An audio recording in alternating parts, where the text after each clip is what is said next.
আমি ডিমটাকে আগে ভেজে নেবো ভালো করে। ডিম কারি বানাবো, ডিমটাকে ভালো করে ভেজে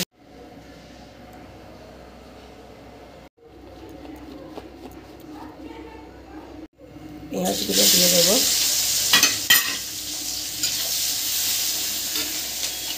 আর এদিকে দই আর বেসনের একটা মিশ্রণ করে নেবো।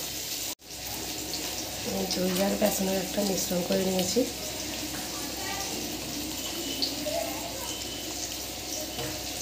আমি ডিমগুলোকে সিদ্ধ করে ভেজে নিয়েছি। এদিকে আমার পেঁয়াজটা ভাজা ভাজা হচ্ছে। আমার রসুন আদা বাটা আছে, টমেটো কুচি নিয়েছি। আর এটা আমি অল্প নুন দিয়ে বেসন একটু দইকে ফাটিয়ে রেখেছি। দিয়ে দেবো, টমেটোটা দিয়ে দেবো, দিয়ে মশলাটা ফেরত আমি করবো। এই মশলাটা আমার কষা হয়ে গেছে। এবার এতে এই মশলাগুলো দেবো। মশলা হচ্ছে নুন, হলুদ গুঁড়ো, লঙ্কা গুঁড়ো, জিরে গুঁড়ো, ধনে গুঁড়ো আর একটু গরম মশলা গুঁড়ো, এগুলো দিয়ে কষবো। আর এখানে যে দই বেসনের মিশ্রণটা আছে ওটা দিয়ে দিয়েছি ধনে পাতা, এটা এতে দিয়ে দেবো। দিয়ে মশলাটা আমি কষে নেবো খানিকক্ষণ ধরে।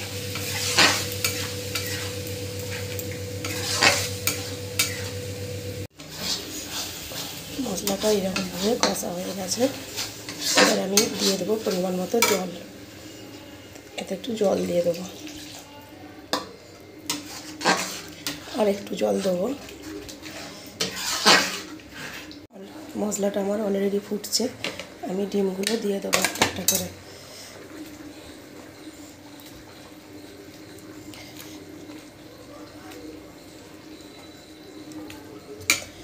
এরকম করে ডিমের কারি বানালে এটা হচ্ছে ভাত রুটির সঙ্গে সব পরোটা সবের সাথে ভালো লাগে খেতে। এইভাবে বানিয়ে দেখো। ব্যাস, এটা ফুটছে, এটা আমার তৈরি হয়ে গেছে। আমি গ্যাসটা অফ করে দেবো। এবার আমি প্লেটে নিয়ে নেব।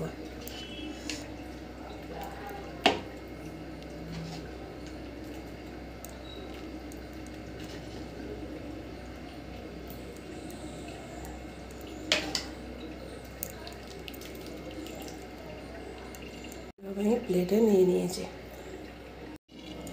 আমি এইভাবে ভাতটা পরিবেশন করে নিয়েছি।